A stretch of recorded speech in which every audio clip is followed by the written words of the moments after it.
एक डीजे देश का गृह मंत्री बन जाता है, एक रैपर देश की राजनीति का चेहरा बन जाता है। आखिर नेपाल में ऐसा क्या हो रहा है? क्या ये बदलाव है या सिस्टम का टूटना?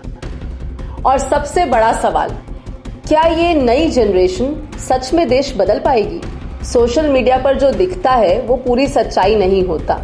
हाँ, ये सच है कि बालेंद्र शाह एक रैपर से काठमांडू के मेयर बने, और ये भी सच है कि नेपाल की राजनीति में नए चेहरे तेजी से उभर रहे हैं। लेकिन डीजे गृह मंत्री बन गया, ये ज्यादा एक वायरल नैरेटिव है, पूरी तरह से कंफर्म्ड रियलिटी नहीं। बालेंद्र शाह एक ऐसा नाम जिसने युवा सोच को आवाज दी। सिविल इंजीनियरिंग की पढ़ाई, रैप म्यूजिक के जरिए सिस्टम पर सवाल और फिर राजनीति में एंट्री।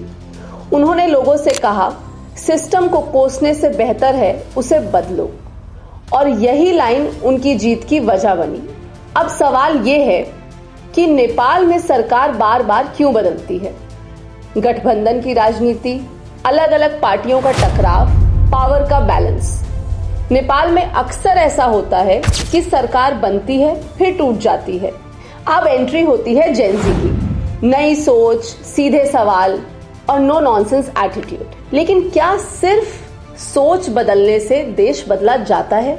सिस्टम बदलने के लिए चाहिए समय, पॉलिसी और मजबूत नेतृत्व। अब बात करते हैं क्राइम की। नेपाल में क्राइम रेट दुनिया के कई देशों के मुकाबले कम माना जाता है, लेकिन छोटी चोरी, फ्रॉड, लोकल क्राइम ये अभी भी मौजूद हैं। कोई भी देश पूरी तरह से क्राइम फ्री नहीं हो सकता, लेकिन कंट्रोल किया जा सकता है। बेहतर पुलिसिंग, टेक्नोलॉजी और ट्रांसपेरेंसी। अब एक संवेदनशील सवाल, क्या इतनी सादगी से रहने वाले नेताओं को खतरा हो सकता है? देखिए, जो भी पब्लिक फिगर होता है उसे सिक्योरिटी रिस्क हमेशा रहता है, लेकिन नेपाल जैसे देश में सिचुएशन अभी कंट्रोल में है, फिर भी सरकार ऐसे मामलों में सिक्योरिटी बढ़ाती रहती है। अब सबसे बड़ा सवाल, ये सरकार कितने समय तक चलेगी? अगर गठबंधन मजबूत रहा तो टिक सकती है, अगर टकराव बढ़ा तो जल्दी गिर सकती है। नेपाल की राजनीति में स्थिरता अभी भी एक चुनौती है। तो क्या ये नई शुरुआत है या एक और प्रयोग?